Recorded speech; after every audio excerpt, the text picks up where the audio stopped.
vitamins and minerals when you take lean kasi meron na siyang vitamins and minerals. So, what does it do? It reduces food cravings, no? It helps in muscle recovery support, having 5 grams of protein per half scoop of serving, ha? So, and it's also a snack replacement. So, pag sinabi natin snack replacement, we use half a scoop. But when we say it's a meal replacement, we use 1 scoop. So I want to make it clear with everyone that when you recommend lean, ay sabihin, half scoop lang. Then all of a sudden, after an hour or 2 hours, gutom na yung tao. Sabi, meal replacement, ba't ako nagugutom? Hindi ako nasatisfy. So, ang gawin nyo, if it's a replacement for a snack, okay lang siyang half scoop. But if it's going to be a meal replacement, I would suggest 1 scoop. Bear in mind, lean does not dissolve in hot water. You have to use cold water to dissolve lean. Can I add fruit? Yes, you can. It will help. Maybe it will increase a few calories, but it is very, very good because it will also help you feel fuller for longer. Kasi nga dahil sa soy protein niya. For those people who have wasting disease, kidney problems, yung hindi na kumakain, ayaw na kumain kasi matanda na, or children walang ganang kumain. Not children na above 12 years old, young ones who are above walang gana, you can use lean to add on for their food para dumagdag yung weight nila, para dumagdag yung muscles nila if their muscles are wasting. So yung wasting, ibig sabihin pumapayat ng walang rason. So yan. So when you take lean, it's an overall food it's a food itself. No, it's a meal replacement. Now you can use chocolate. Chocolate, 1 tablespoon is about 16 calories. You add it to another 60 calories, you have 76 calories. It's still very low and it keeps you full and tastes good. No? So may digestive enzymes din siya. So hindi kayo nagiging bloated kasi may digestive enzyme siya. So, hindi kayo masyado naaapektuhan na kailangan kayo tumiretso sa banyo. Kasi usually, some people have adverse effect to whey. Nagkakaroon sila ng lactose intolerance. So, since it has digestive enzymes, hindi masyado nangyayari yun. Next, we have zinc. So what can zinc do? It increases energy, it enhances the mood, it improves focus, it increases your metabolism, it suppresses your appetite. So what can it do? What can zinc do for me after I take lean?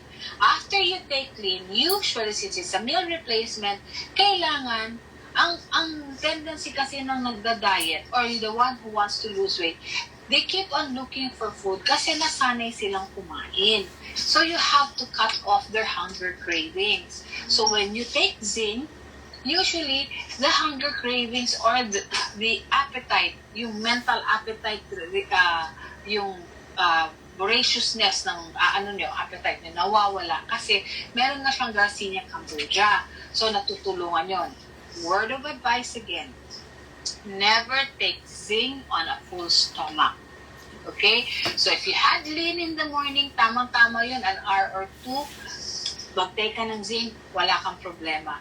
But if you had in the morning a full breakfast, then you take zinc, I'm very sure some of you would feel nauseated. Kasi nga, ang ina-expect ang ginagawa ng zinc is, ipe-prevent nga niya na merong laman ang tiyan mo na magugutom ka because it will suppress your appetite. So, it will always make you feel full.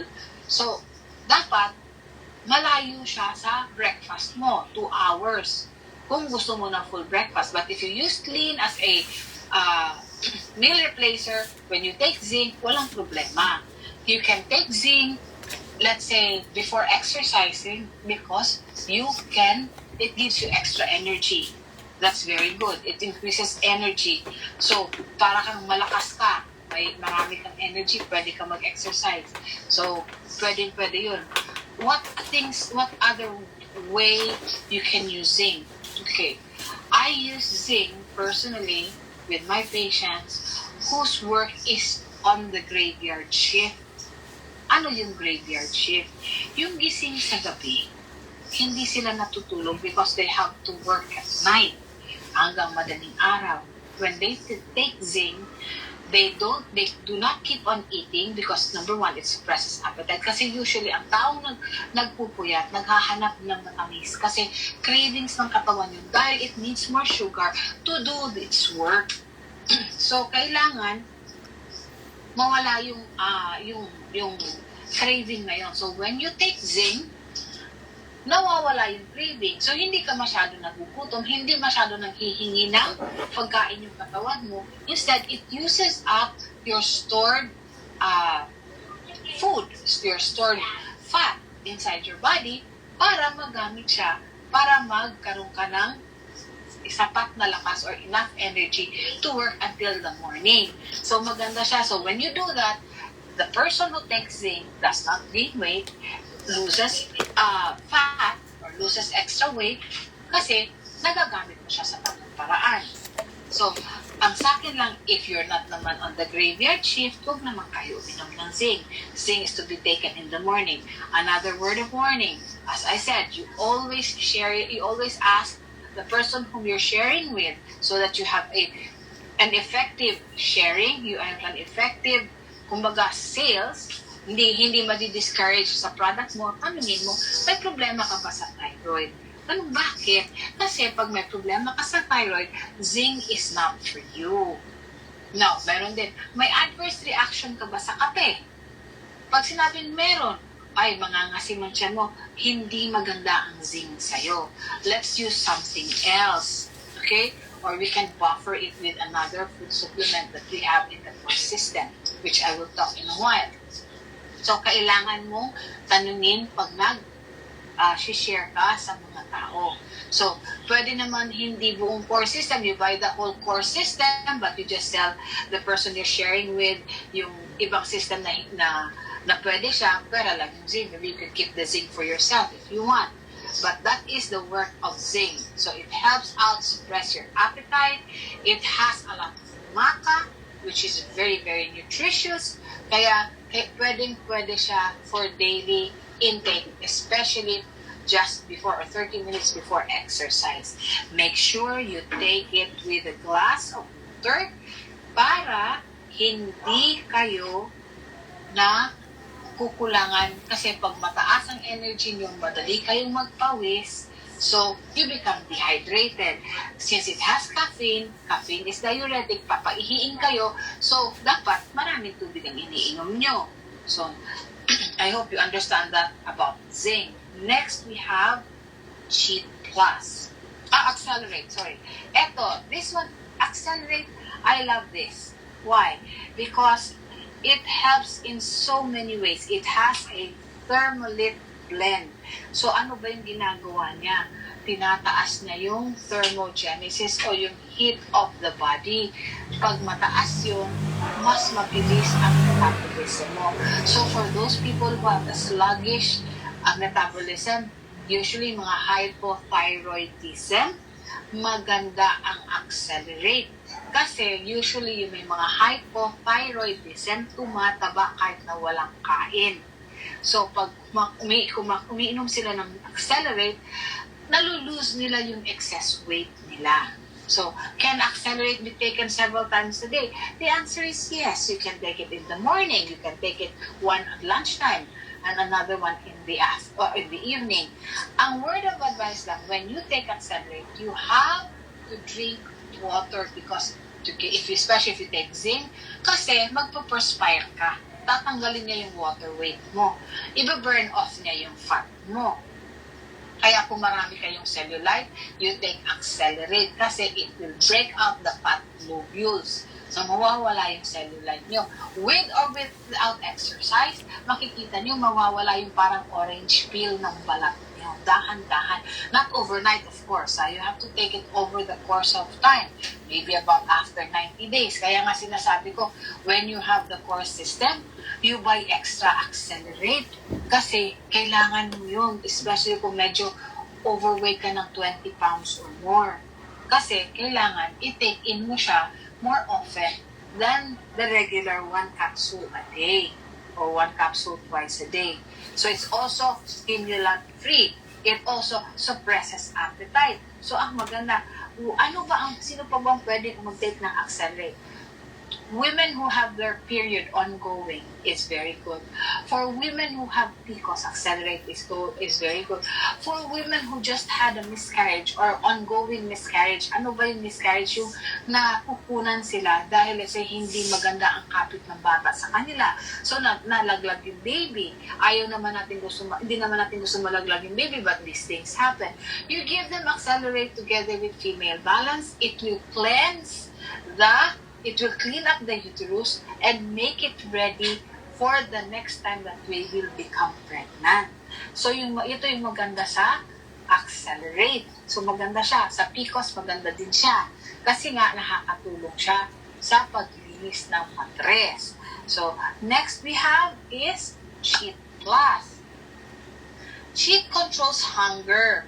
It reduces calorie intake and it helps in weight loss. So I usually recommend cheat kung let's say gusto mong i-curb yung kinakain mo. There are times that ang sarap kumain, hindi ako makatigil. Pag meron kang ganung condition, uminom ka ng Cheat Plus 30 minutes before you eat. Kasi, of course, with a glass of water. No? Because it gels up. So, kung malaki yung iyong, tawag nito, yung malaki yung iyong kaha ng stomach niyo, dahil nag-stretch na, dahil nga overweight kayo, pag nalagyan ng cheat, halos kalahati nun, mapupuno na ng cheat kasi mag-gel up yun. Kaya nga, you have to take it with water. So, pag kumain kayo, hindi na kayo ganun kagutom. Yung sinisikmura, maasim ang sikmura, mahapdi ang sikmura, take cheat together with black pepper tea. It's very good. So, nakakatulong siya. Nawawala yung pangangasim ng sikmura. So, maganda siya, no? Pag gusto mong pumayat, meron kang affair for the next week. Sige, take ako ng Cheat Plus morning, noon, and night. Pwede. You can take it 3 times a day. So, it helps also para since it also has fiber, so, makikita mo na mas maganda yung bawas mo. That's one thing with cheat. So, maraming nagagawa ang cheat. Now, if you want to track the fact that you have eaten, then you take cheat at least 30 minutes to 1 hour before the meal. If you're going to a party and you do not like to overeat, you take 2 capsules of cheat at least 30 minutes to 1 hour before the party, before you eat. So medyo kain. You will not splurge on those delicious fatty food or delicious sweet food if you have a sweet tooth. Kasi mabubusog ka na. Next that we have is Flush. Okay, Flush is a very nice detox and cleansing agent, but you have to learn how to use it. It flushes out fat, so kaya nga, kung nakain yung taba, nilalabas niya. No, it also improves digestion because it has enzymes. It also improves nutrient absorption kasi nga may enzyme siya. It helps in the building of good flora inside your stomach. So, ang usually is you take Flush for 10 days, then you take another break, then you can maybe use it every once a week na lang. But since Flush has no senna, iba yung formulation natin sa Philippines. Wala siyang senna. So, hindi siya nakakapa-LBM basta-basta. Not unless you are lactose intolerant. No? Now, meron akong narinig na complain with Flush na hindi daw nagko-constipate. Pag ganyan ang nangyayari, usually your food intake is very high in fat. So, it will try to flush it out. Pag mataas ang fat, tinatanggal niya kasi yung excess fat sa system mo dun sa kinain mo. So, since our feces or yung ating dumi is basically fat, almost 99% fat. It's called capostranocholesterol. So, fat yan, no? Ang tendency, talagang magkaroon ka ng sort of constipation. How do you help this? Pag na-face kayo ng problem na ganito, tell the person to eat a lot of fruits in the morning and take cheap lunchtime and dinner time. Usually, wala nang problema. Mas madali nang mailabas yung dapat ilabas. Okay? So, it's not difficult to follow the course system. Why? We already have a chart together with the course system na how to use it. So, merong breakfast, lunch, mid-morning, mid-afternoon. Kung hindi kayo, let's say, nakakatanong, you can follow this. No, you can follow this chart. It also works. Pero, of course, as I always say, what's sauce for the goose is not sauce for the gander. So, you really have to ask. Mas maganda kasi effective yung produkto sa mga taong sinisharean nyo. Kasi pag effective siya, you get to help people come in and do the business, come in and use the products for themselves. So, mas successful ang business mo. So, which still comes out to business and mas maganda naman yung pakiramdam ng sineran mo kasi he or she would say that you really care.